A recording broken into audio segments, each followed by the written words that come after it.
Hello and welcome to the Knowledge Panel, episode 29. And today we're talking about links, backlinks particularly. We're talking about what backlinks still work now in 2022 or as we go into 2023.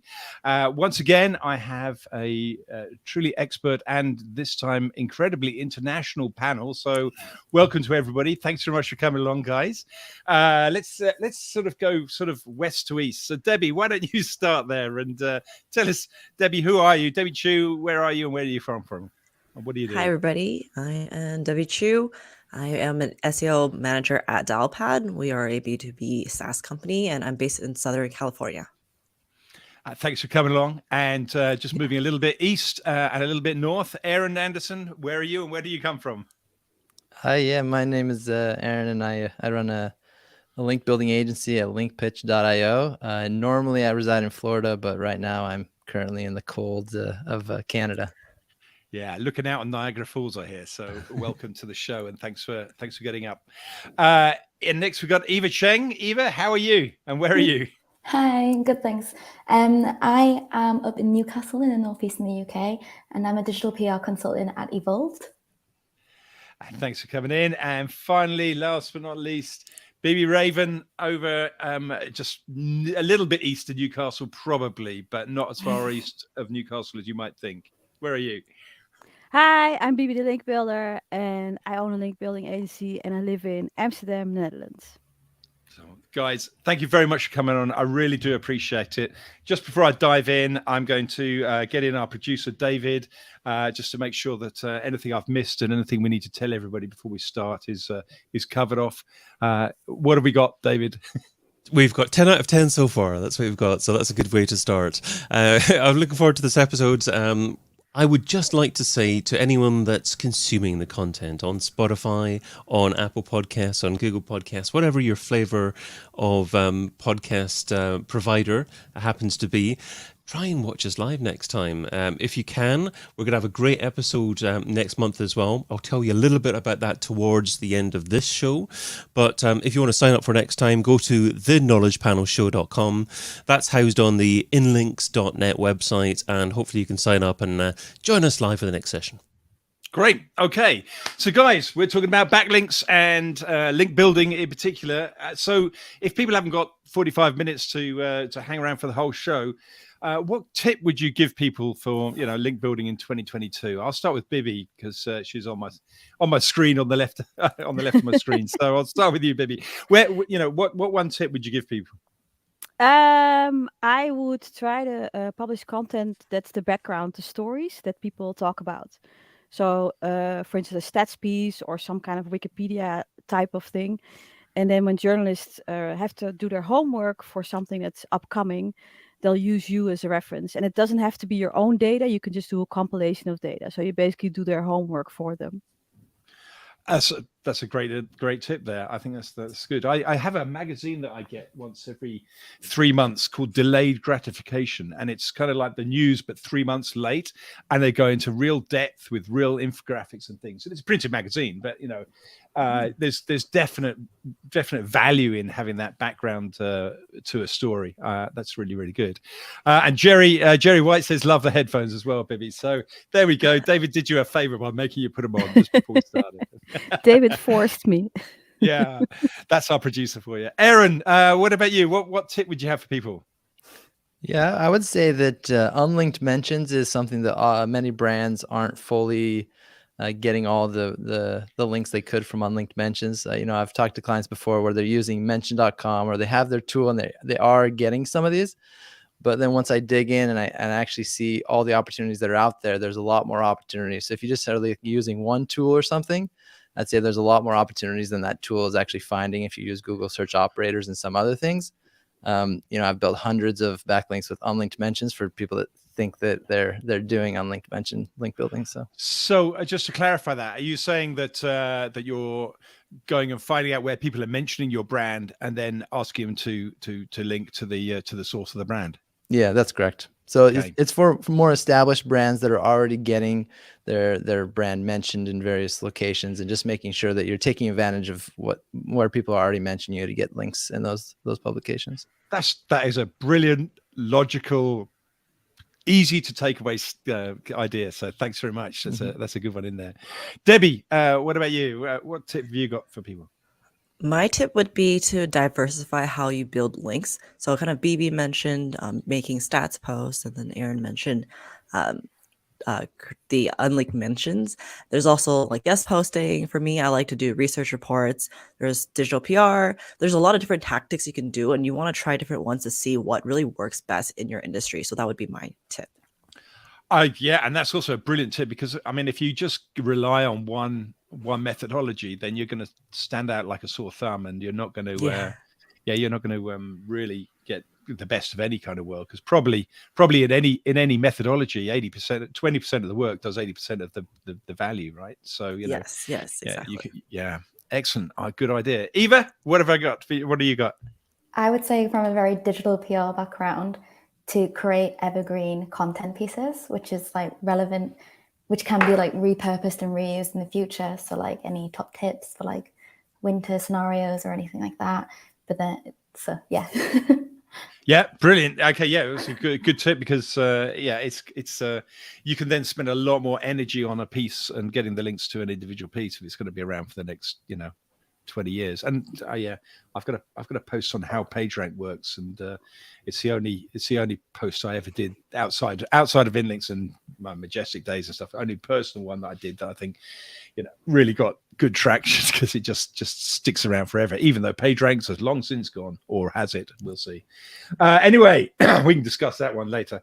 Right, brilliant. Okay, so I wanted to start, guys, with the fact that John Mueller in particular, and sort of Google as well, John in particular, has a tendency of saying, I wouldn't rely on links. Links are not that important, or they're going to get less important as we move forward. And I put a link out to you guys before the show, just sort of for one in November on Search Engine Roundtable, where John Mueller says links are going to be less important over time.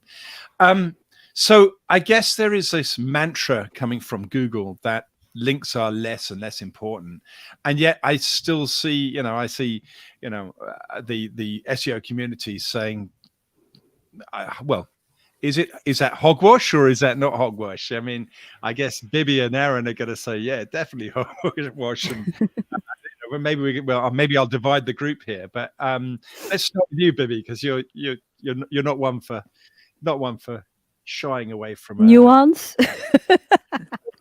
No, I think the funny thing is that I saw that quote that John said, and he said it so carefully, but for some reason everybody ripped it out of the context. I think what he said was, we're actually getting better at understanding the value of content for people, and that's why content is becoming more important and links are less. Are you saying that Barry Schwartz took something in a minute bit and took it out of context? Is that what you're suggesting?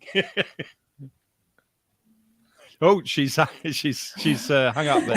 Okay, yeah. Doesn't want to answer. I'll leave that. No comment. Sorry, Barry Schwartz. Oh, you're back. You're back.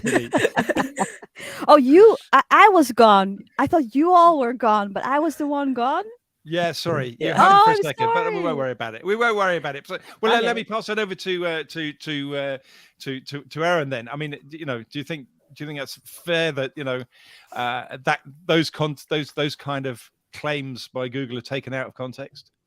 Yeah, I mean, if you look closely what he said, I believe that sometime in the future, links might have a little less importance because we're getting better. And it's like, and if you could take that quote and apply it. If he said the same thing 10 years ago, we'd say, oh yeah, they are less important today. You used to be able to rank things with links that weren't even very relevant and get pages. So yeah, the things continue to change, they continue to evolve.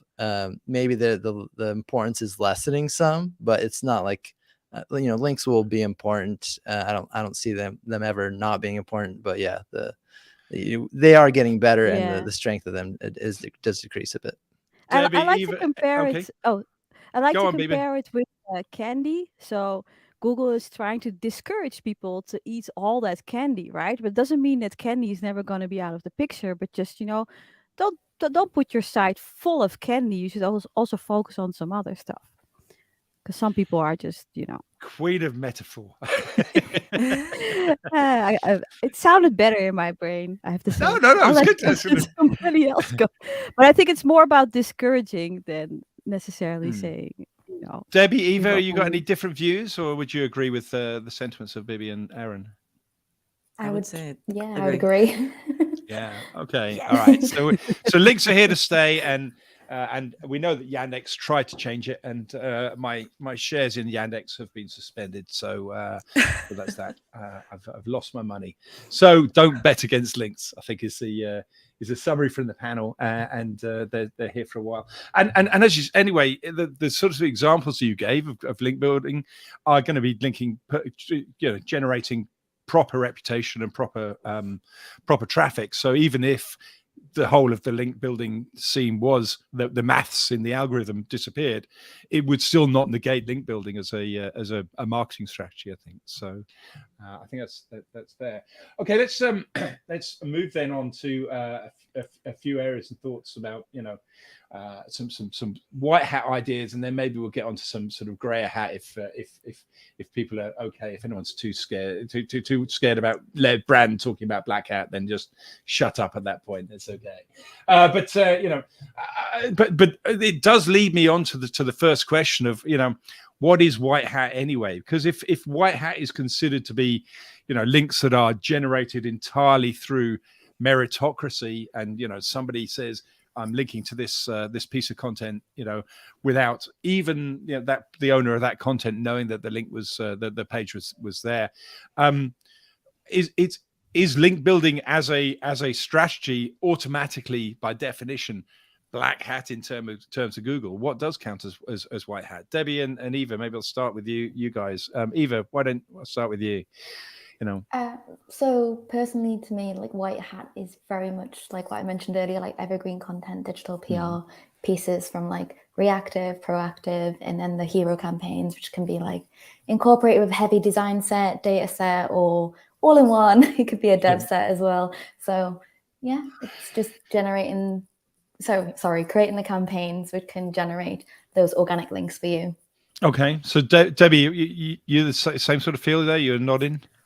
Yes, I would say like white hat, I guess, would be a bit more of the lines of like earning links, whereas maybe if we kind of go into the grayish area, guest posting, which I feel like is very common in way to build links.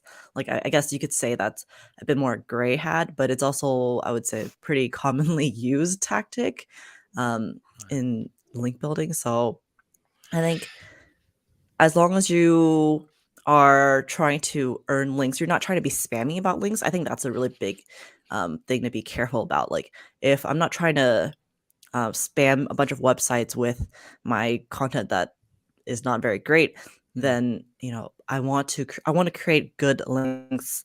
My content is good, first of all, and I want to create more buzz. I want to create people, or I want to get people to get to this content that is actually impactful and helpful. So I think that's a bit more of the towards the link building that we should be working towards, as opposed to that spammy link building. Okay, so that idea of creating content or guest posting I think is a really interesting one, because there used to be networks where you could sort of blog, put out your posts there very easily for other people to pick up and put onto their websites and things. But and it was kind of knocked on the head when a couple of guest blogging networks were pretty much wiped out by an algorithm update. But surely guest blogging, if I'm a website owner or a news site owner, let's a very reputable one, let's say the BBC or the New York Times, or let's be kind to the other side, or Fox News as well, and you want some authority opinion, wouldn't you go out and ask for an authority to come in and ask that content? So Aaron, Bibi, is guest posting dead, or is it alive and kicking and really good? And if so, is it for link building? Well, I actually don't do guest posting, but guest posting can work very well. I think the thing with guest posting is there's such a range of quality when it comes to guest posting. So sometimes I might kind of down talk guest posting, because I get so many clients come here and they show me these low quality guest post links on link farms. I'm like, yeah, okay, like, but there are people doing very good high quality guest posting. So like sometimes we try to label guest posting with this overarching label, like, oh, guest posting is bad, it's good.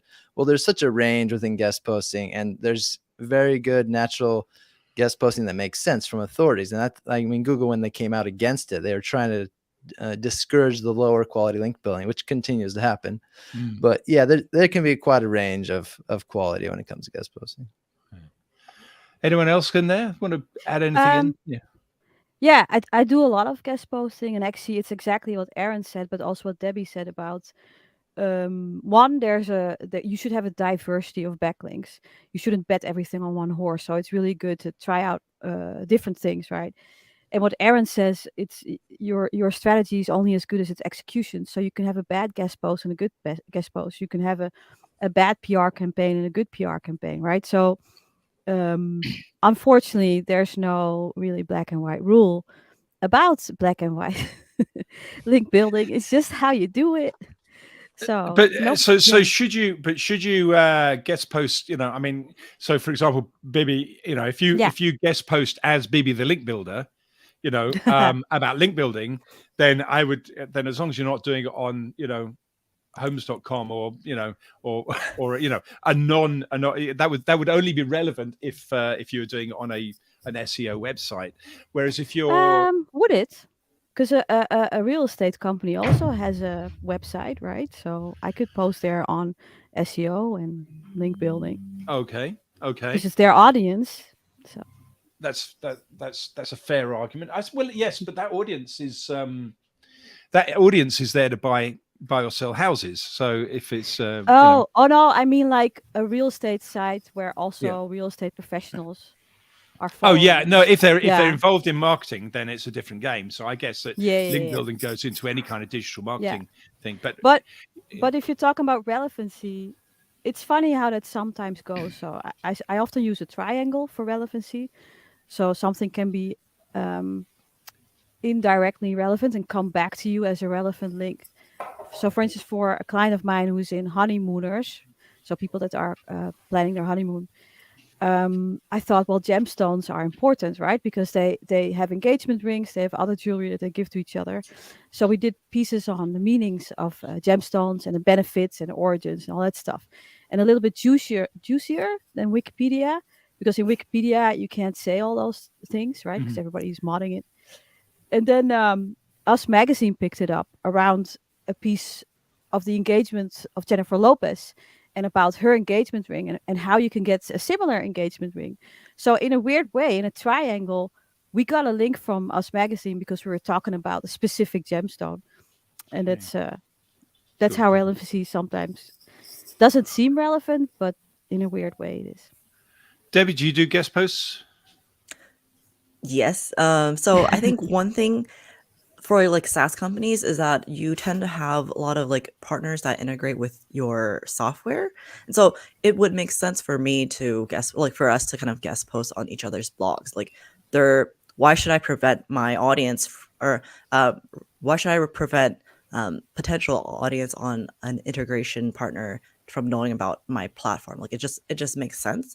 And it's not just for that link, it's also for me to get more exposure to the integration partners audience and their existing audience, and I can give them exposure to my audience. And so I like that's also mutually beneficial beyond just SEO. So yes, I think it still makes sense. It wouldn't for me, like it wouldn't make sense to just not do it.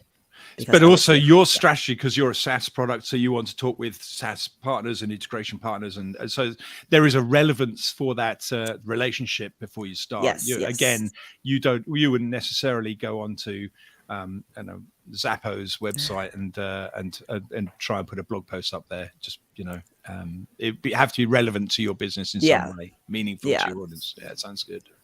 And Eva, let's move on to PR, because that's kind of I think where you're pretty much at the the top of the tree, and digital PR. I mean, that works pretty well, I think, for you. How do you go about PR? If you're going to do a press release, are you going to do it through third-party systems and technologies, or do you hand curate a list of journalists? How do you approach PR?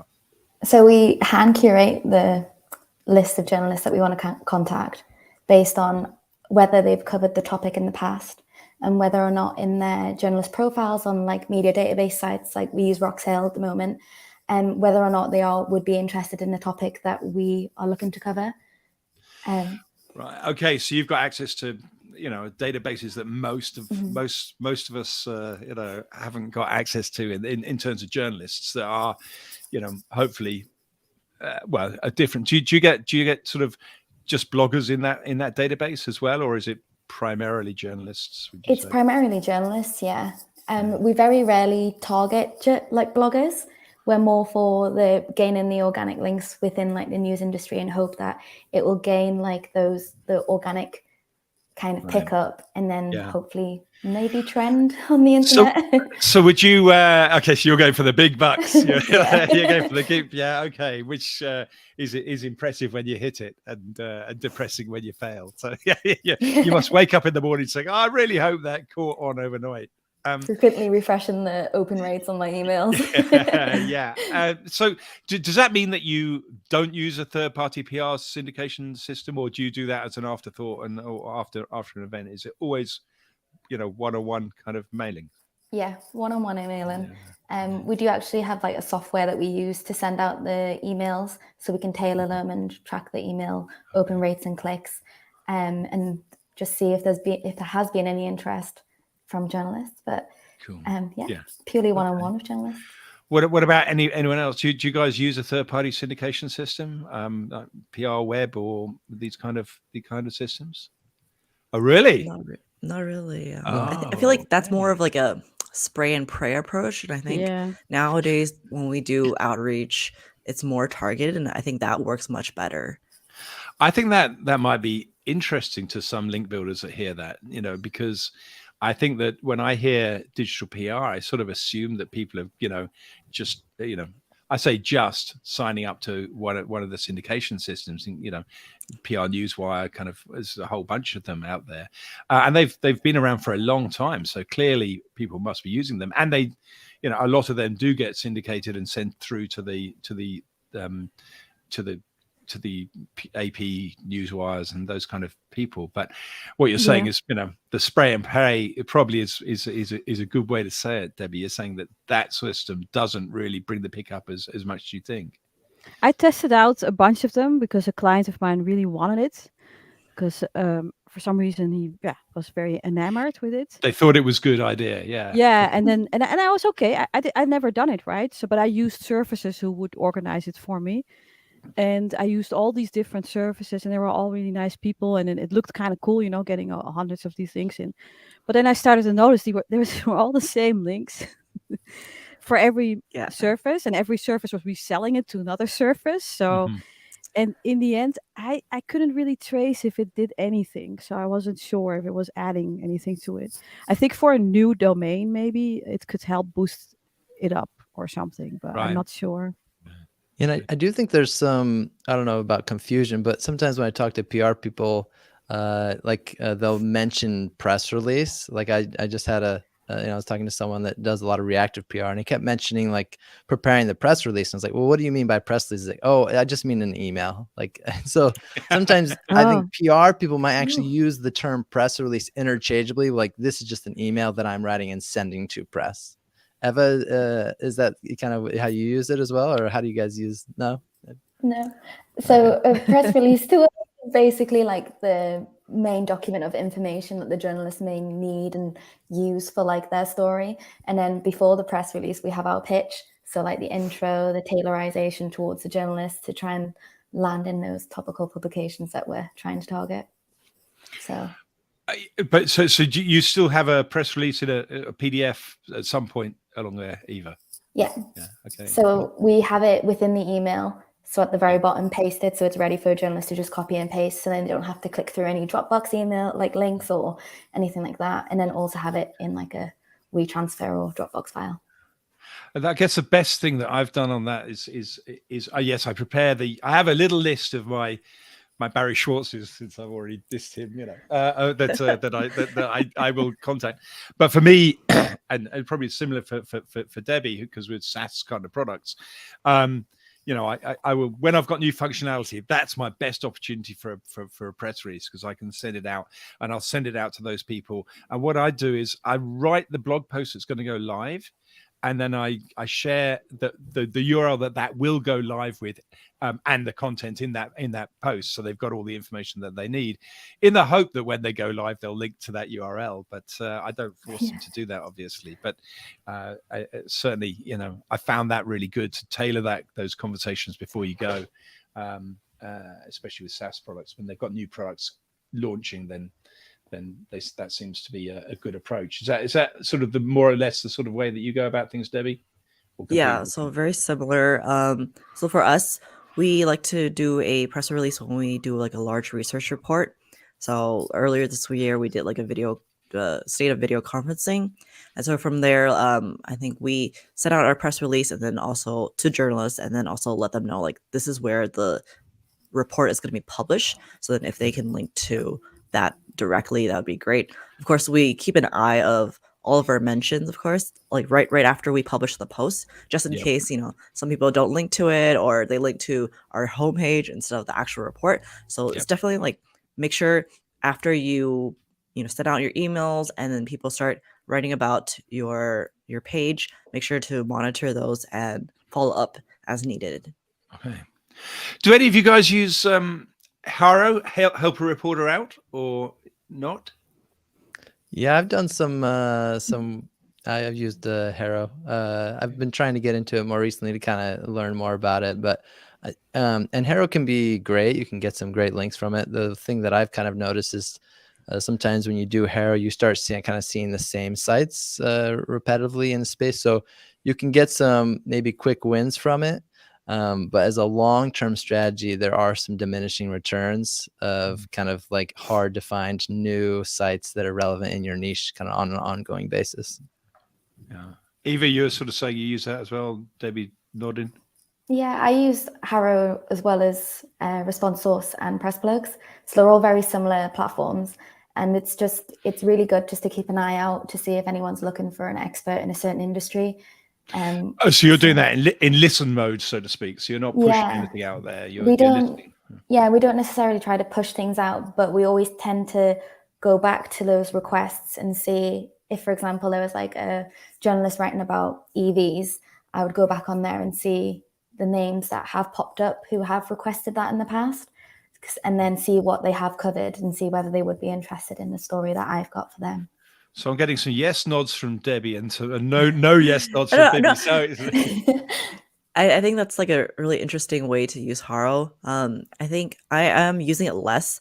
Instead, I kind of monitor. There's a similar service, Help a B2B Reporter. So that's a bit more relevant to us.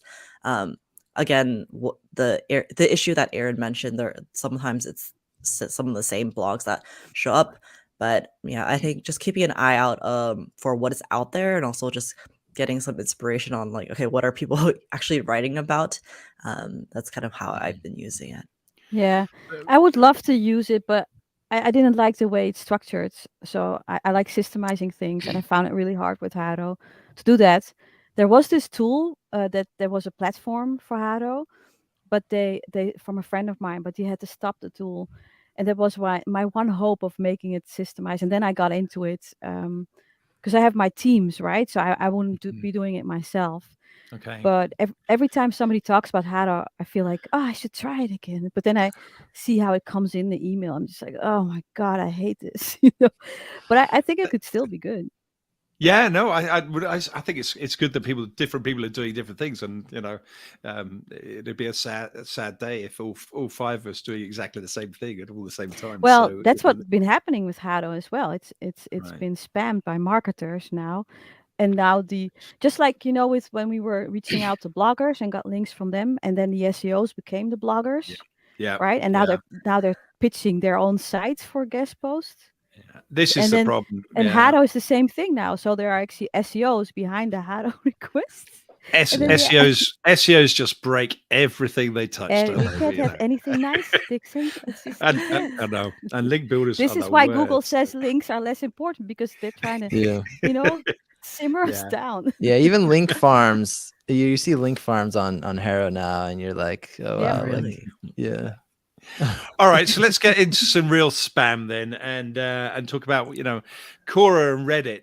Are they because there's definitely there's a huge amount of traffic going to Reddit, and you can put links on Reddit, and there seems to be a huge amount of traffic. Well, Quora seems to be ranking for an awful lot of stuff, and I think you can put links in there, although there may be no followed. I mean, do any of you use those kind of bulletin boards that are still out there, those kind of systems that are user generated ultimately, but still useful for users? Very quiet. I'm going to start off there. Yeah. No one wants to admit it then. No. I would love do to not. though, but I don't. Okay. I think those platforms can be good for joining communities and answering questions and maybe kind of building some recognition of your brand. But from a link building perspective, I wouldn't really view it as the best way to approach it, because sometimes when you're inserting your link in those ways, it can come off as like, oh, you have to do so many helpful posts before you feel comfortable putting your link in, and I don't know, it feels a little kind of fishy to me. But I mean, as a way to kind of be helpful in a community and build some name recognition, I think it could be good. But yeah, it's not something I've ever used for link building. Mm-hmm. Debbie, do you use it at all? I used to use it at a previous company, so it was more of a startup. And at that time, it was a few years ago, like it actually did bring in pretty decent traffic, I would say, for certain questions that get a lot that has like a lot of like followers. So then there's an an existing audience for that question, and then we write a really good answer for that, and then people start upvoting it, and then that brings traffic to the site. So in terms of like a content distribution channel, it can work. Definitely Reddit can be difficult because you can easily get banned. They know, people, marketers try to go in to insert links and whatnot.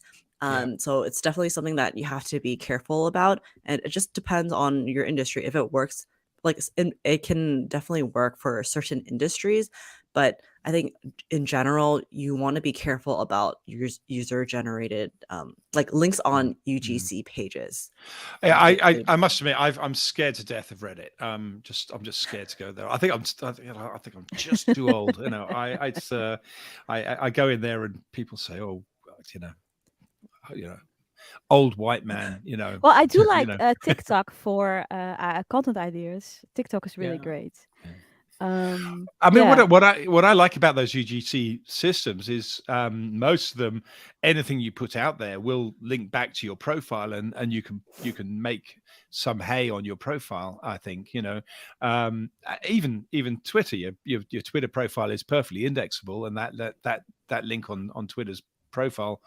Well, I don't know what's happening now. Now Elon's got it, but it used to be indexable, and so it would mean that a profile that is reputable would have a lot of links going to it, both from the tweets, but more importantly, people will link to that Twitter profile, and LinkedIn profiles. People link to a lot as you build authority. If I go and talk at a conference, and I'm sure all of us, as we go and talk to conferences, Eva, we've been on the stage together, and Kelvin seems very happy to link to LinkedIn profiles, not so happy to link to your individual websites. But it's certainly a way of building up some brand reputation using user-generated content on those kind of platforms, I'd say. So, I'm getting some nods, but I won't push the issue in case I'm talking complete bollocks, which is entirely possible. Okay, so let's go and get darker again, and ask: does anybody start playing with redirecting domains? Because I just came back from I would say a grey hat conference, so I won't say which one it was. No, not yeah, and they were into, still into buying domains and redirecting those domains. Who does and who doesn't? I'm guessing Eva says no on this I one. have some clients that Uh, are playing with it. So. Okay, all right, and they like it. They think it's a good thing to Yeah, do. Bibi? so you see a lot of brand sites, they buy up affiliate sites because affiliate sites are beating them at their own products. And then they Okay. right, so so they could keep it as a satellite or parasite site or whatever, or they could just redirect. So that's happening. But I don't I That don't makes know sense that much because about it. That's their in-house SEO team, right? yeah. Okay. What the only involvement that I have is that I look at the site that they're buying and I say, well, they're pretending to be have a good backlink profile, but actually they don't, right? So that's the only Yeah. recommendation I Okay. could give them.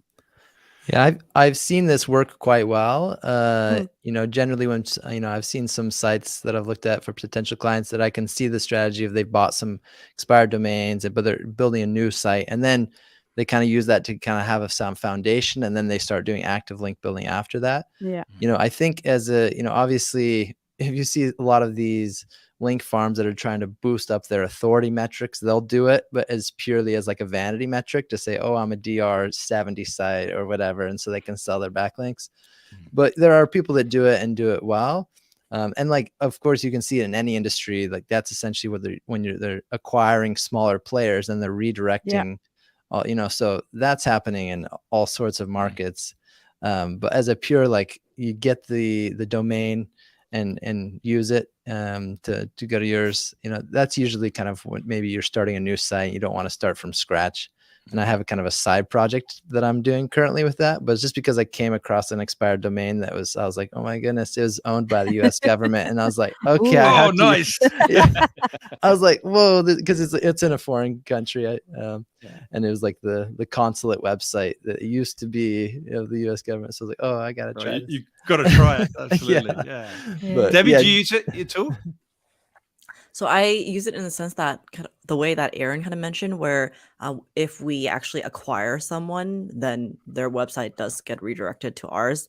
Yeah. But yeah, like at the previous company at the startup, I have definitely seen it work before, and I think in affiliate marketing, it feels like it's a popular tactic. But I feel like in long term, I don't know if this is the best tactic to go with. Like maybe Google would want to crack down on something like this. I guess, Yeah. Eva, actually, you've got clients that are buying up people as well every now and then. So do you ever get involved in that, or is that something you stay away from? I stay away from that. Yeah, I leave I that with the understand. tech SEOs. Just like, you do that, I'll do the campaigns. Thanks. Yeah. Yeah. Maybe you want to say something? Oh yeah, I saw that Jerry said in the comments that he has experience, or he talked to people that were doing the affiliate site buy, and I also have a client that redirected the expired domain, but it's still very early, so we have to see. We've got a very scary thing tomorrow. So inlinks.net is due to go to. It's going to do the reverse. So we acquired, shall I say, inlinks.com, and 10 or 15 years ago, well, at least 10, 20, let's say 20 years ago, that was used for something vaguely SEO-ish and probably quite black hat anyway, but it was a long time ago. But clearly the .com is, the gold standard still. So we're about to redirect. So the inlinks.net over to the .com and put the whole site on the .com, or at least the important pages. So I'm pretty scared about that tomorrow. So we'll see. We'll see what happens. It's gonna drop Fingers first, and then crossed. it's gonna rise. That's good. So when it drops, don't panic, okay? No, I'm not going to panic when it drops. I mean, I've done a big migration before when Okay. I migrated Majestic SEO.co.uk to majestic.com, and I made so many mistakes because so I went from dub to non-dub. I also went HTTP to HTTPS at the same time. Thought I might as well do it at the same time. We also had all the subdomains in different languages that had to move over and stuff like that. And I basically I messed up hreflang. Oh no.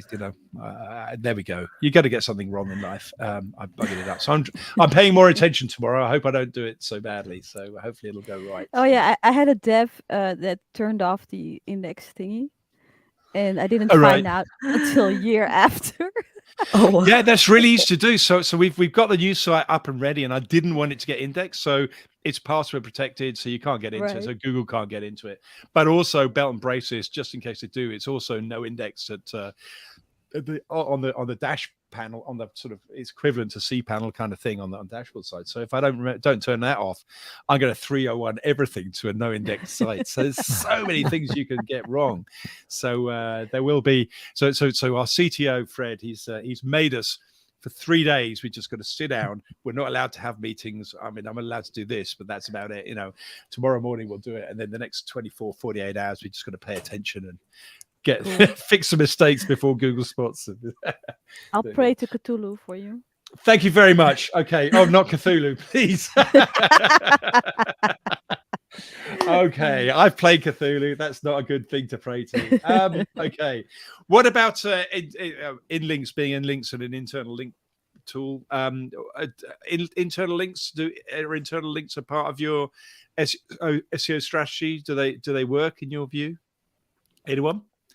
Someone's got to say yes, please, because Yes. Yeah, well, I know they work, and I know if they don't work, it's not good. Mhm. You can Yeah. build all your external links you want, but if your internal linking isn't right, it's gonna hit a wall. Yeah. But the thing is that internal linking myself, it scares me because people do a huge content run and then they publish 500 pages, and then afterwards they think, oh, we have to have internal linking, and then they install a couple of plugins that do it automatically. And then you have to fix it after, and it's just. Well, you can laugh, but that's what Inlinks does. So it's. I know, but they do 2 plugins, and then the plugins are adding 6, and it's per page. Yeah. No, so I mean, anybody that's an Inlinks customer knows what Inlinks does, but it's an entity analysis. Just for the audience here, it's an entity analysis tool, so it understands the underlying concepts, and there's a human in the loop on every single thing. So you've got to say, this page is about this concept, so it tries to do the internal linking based around reducing the cannibalization on the website, and does a pretty good job. But a human in the loop pretty much is a good idea anyway. Everyone else agree that internal linking in principle is a good idea, tools or not to do it? There's a lot of nods on there. Yes. Then we'll move on, so it's fine. And I just finish up with what's not working now? What things do you think link builders should be avoiding like the plague? Anyone want to jump in with some bad ideas? Well, if you get an email and it says, "Hey, here's a list of websites and these are the prices you can get links on," I wouldn't advise paying for those links. That's pretty much because Google gets those emails too, right? I think a lot of link builders they like systemizing just like I do, but they're too focused on scaling. So they don't understand that if you scale too much, you lose all the quality, and then your conversion goes down. And then you think, oh, I just have to send out 1 million more emails. But that means you're going to burn your email addresses, and you have to have a whole system for that. Right. So you can also just take a step back and say, maybe I'm over focusing on the scaling thing. Maybe I should spend 15 more minutes thinking about the templates or the, where the target page or something. So you don't have. It's not scaling is not the end of it all. Yeah, so it's the quality of the links, not the quantity of links. Is not infinitely more important, but I think it's a lot more important that the link is relevant and from a good quality site than if the link is pants and you've got 1,000 of them. I agree. So that's good. Yeah, guys. Related. Yep. Oh, sorry. I was gonna say related to that. I just gotta be careful about some of the vanity metrics like DADR. Like there are a lot of other things to also look at, like maybe traffic to the website over time. Like is it going down? Also, like there are certain pages on the website that maybe are better to get links from as opposed to others. So it's just a lot of things to consider, not just like DADR. Yeah. And on that one, I think a lot of people don't understand the difference between a link from a good page on a website and just a bad page on a website. User generated content, or if you just create a web page on mashable.com, that's, there's not necessarily anything linking to that page on Mashable. Maybe it is for the first 15 minutes or for the first day, but after that it's gone off the news page of Mashable, and then it's buried for all time. So you've got a page with a link on it, but there's nothing linking to that page. So it matters where on a website you get a link as well, and if it's user generated, it doesn't come anywhere. Right, Jerry's saying reliance on domain authority or another score, not mentioning Majestic, okay, because he knows I'm involved with Majestic, is one of the worst things to focus on. Use trust and relevance. So yeah, absolutely. Yeah, I wanted to hear from Eva, actually, if you don't mind, because I don't know that much about PR. What is something that PR link builders should stop now? I think hounding journalists that they think would be interested in that sort of topic, because you might end up wanting to pitch them a game, but you could be like unsubscribed from, and you could be blacklisted from their email box, just because they've covered a story on, like, I'm going to go back to electric vehicles again, EVs. Just because they covered a story on EVs like once doesn't mean that they are interested in that. So really, like, go on a deep dive on their profile and see what they are interested in. If they don't reply to you like the first couple of times, just stop it there, nip it in the bud. Stop. Yeah. I think it's a really good tip. Don't be pushy. Yeah. I think that counts for everything. Especially when chasing for a link as well. Don't be pushy. Yeah, absolutely. Guys, we've hit time, and I really do appreciate the time that you guys have taken out today. Just before I ask you to, find out where we can find out more about you from, David, what have we got coming up next time? Next time is the 19th of December that we're going to be broadcasting live. And that sounds Christmassy. Indeed. Not quite so Christmassy a job, but maybe it will be a good Christmas present to you, because the topic is how to find your dream SEO job in 2023. So we're going to be discussing that. Orit Motsnik is going to be on. We're going to have a couple of more guests for that as well. So find that over at theknowledgepanelshow.com. Brilliant. Thanks a lot, David. And guys, once again, thank you ever so much for coming along. Before we go, Bibi, where do people get hold of you if they want to track you down and use your services? In my house. In Amsterdam. Okay. No, your full address, Yes, thank you. When you're going on holiday, so we can get in, Oh yeah. I love it when people post their holiday pictures on Facebook. I'm like, don't you know that people now know your house is up for grabs? Yeah. But anyway, what was I going to say? Oh yeah, bbuzz.com. bbuzz.com. That's my site. It's a horrible site. BIBIBUZZ.com, yeah? Yeah, I think so. Okay. Yeah, I think You got to know how to spell your own domain name. Otherwise on a podcast it doesn't come out too good. I'll practice. Come on. I have a mic. Yes, that's I'm improving. Working well. Debbie, how about you? Where do people get hold of you? I'm on Twitter, just Deb, JUSTDEBBB. Okay, brilliant. Aaron, where do they get hold of you? Yeah, so my website is linkpitch.io.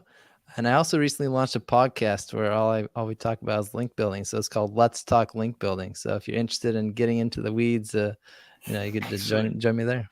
Excellent. Oh, cool. Well, if you want any of us, we'll come along and chat on yours. Thanks very much. And Eva, how about you? Where do they get hold of you? LinkedIn or Twitter, your choice really. But just search Eva Cheng. So but my Twitter is at Eva Cheng PR. Okay, very so simple. Eva is EVA and Cheng is CHENG. So there we go. Thank you, guys.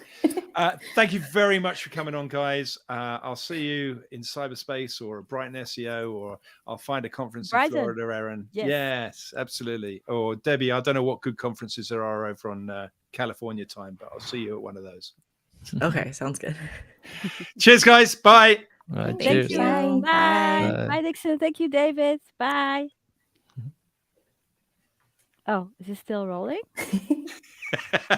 Yeah, it is. It's about to